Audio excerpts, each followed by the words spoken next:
Ed Gein is one of the most infamous criminals in American history. Not because of the number of his crimes, but because of the disturbing nature of what police discovered inside his rural farmhouse in 1957. His case became a turning point in forensic investigation, mental health law, and the rise of psychological horror in pop culture. On today's episode of The Dark Side of My Room, we are diving into the life of Ed Gein.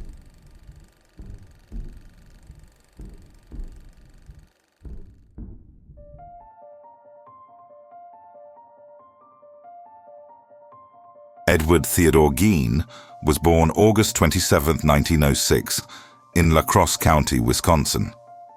His parents, George and Augusta Gein, were known to have a turbulent marriage. George worked various jobs throughout his life, including carpentry and tannery work, but struggled to hold steady employment. He battled severe alcoholism for many years, and as his drinking worsened, he became increasingly volatile at home. According to later statements from people who knew the family, George frequently argued with Augusta and was known for emotional and physical outbursts, which created a tense and difficult household environment for their children. Augusta was extremely controlling, had strict religious views, and believed that the outside world was morally corrupt. Raised in a family of German Old Lutherans, Augusta grew up believing that every human thought and deed was infected with sin. And she passed this belief onto Ed. She instilled in her son that sex was evil and that women were instruments of the devil. In 1914, the family moved to a 155-acre farm in Plainfield, Wisconsin, a property isolated from neighbors. Ed and his brother Henry rarely socialized with other children. Their mother discouraged friendships and interaction with the outside world. But despite this isolation, Ed and Henry still attended school. Teachers later described Ed as shy, quiet, and prone to inappropriate laughter, but he was not considered violent. On April 1, 1940, at age 66, George died from heart failure brought on by decades of alcohol abuse. His death ended years of turmoil within the family and left Augusta, Ed, and Ed's older brother Henry to manage the farm on their own. 4 years later, Ed's older brother Henry died while the two were burning brush on the property. Although Henry's body had some unexplained injuries, investigators at the time concluded his death was caused by smoke inhalation, and no charges or suspicions were formally pursued. In December 1945, Ed's mother Augusta passed away after a series of strokes. Her death was the defining moment in Ed's life. According to psychological evaluations, Ed experienced profound grief, dependency issues, and significant mental decline after losing the one person he was attached to. With no siblings, no close friends, and no support system, Ed remained alone on the farm. Between 1945 and 1957, Ed lived quietly. He did handyman jobs around Plainfield, babysat for families, and was described by many locals as odd but helpful. Most thought he was socially awkward, but harmless. Savings records show he earned very little, and the farm fell into disrepair. Law enforcement later confirmed that Ed confined himself mostly to a small section of the house, leaving most rooms untouched after his mother's death. During this time, Ed became increasingly isolated and had no close relationships. November 16th, 1957 was the first day of deer season in Plainfield. The town was empty, and Warden's hardware store was found locked, but the lights were on, which was odd. Frank Warden, the local deputy and son of the owner, entered the store and found a smear of blood and no sign of his mother, Bernice. He found the store's cash register was missing, and a receipt showing Ed Gein was the last customer the day before. Sheriff's deputies went to Ed's farm to question him. What they discovered inside the house led to one of the most shocking criminal cases in U.S. history. Inside, they found an unimaginably grisly scene. Organs were in the refrigerator, a heart sat on the stove, and skulls had been made into soup bowls. Inside a shed, they found the remains belonging to Bernice Worden. Inside the house, they found the remains of another local woman, Mary Hogan, who had gone missing in 1954. These findings were verified through autopsy reports, forensic analysis, and Ed's own statements to investigators. Under questioning, Ed admitted to killing Bernice Worden and Mary Hogan.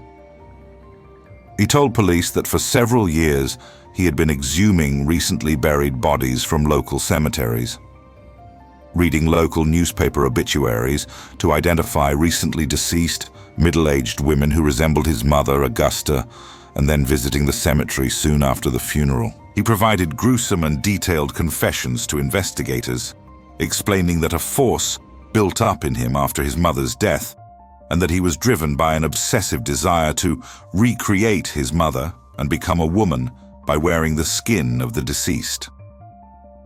He admitted to fashioning items like a chair upholstered with human skin and a vest made of a female torso, which he would wear in an attempt to physically transform and feel closer to his mother.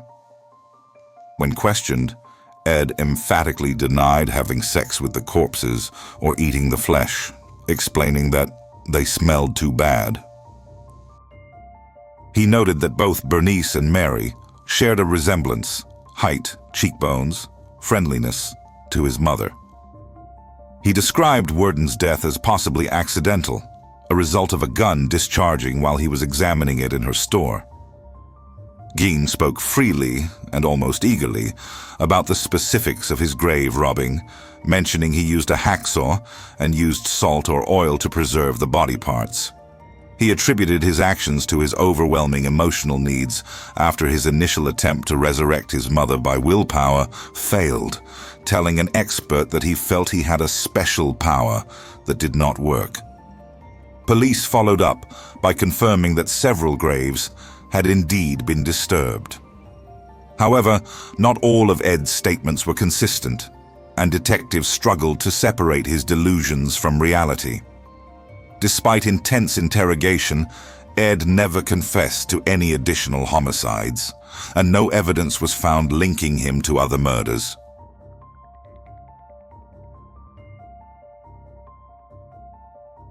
Psychiatrists evaluated Ed after his arrest. He was diagnosed with several severe mental disorders, including schizophrenia. Doctors concluded he was unable to understand the nature or consequences of his actions. In 1958, he was declared mentally incompetent to stand trial and was committed to the Central State Hospital for the criminally insane. His intake records stated he experienced visual and auditory hallucinations. In 1968, after 10 years of treatment, doctors ruled that he was finally competent enough to stand trial for the murder of Bernice Worden. He was found guilty, but immediately declared legally insane and returned to psychiatric care. Ed remained institutionalized for the rest of his life and died of natural causes in 1984 at the age of 77.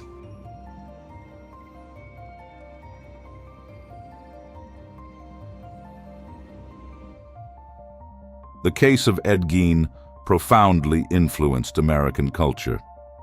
His personality and crimes became the inspiration for iconic horror characters, including Norman Bates of Psycho, Leatherface of the Texas Chainsaw Massacre, and Buffalo Bill of the Silence of the Lambs. Writers and filmmakers drew from the confirmed psychological elements of the case: his isolation, dependency on his mother, and the disturbing environment of his home. Although movies often exaggerate or fictionalize the details, Gein himself was not a serial killer in the traditional sense. Only 2 homicides were ever proven, but the nature of his crimes left a mark that far exceeded his body count. The Ed Gein case changed forensic procedures, encouraged deeper psychological profiling in law enforcement and helped push mental health discussions into mainstream criminal justice. It also served as a reminder that extreme isolation and untreated mental illness can lead to devastating outcomes. Even today, decades later, the name Ed Gein remains synonymous with some of the darkest chapters in American true crime. Thanks for joining me for this episode of The Dark Side of My Room, where we looked into one of the most influential and unsettling cases in U.S. history. If you found this breakdown informative, make sure to like, comment, and subscribe for more deep dive true crime analysis.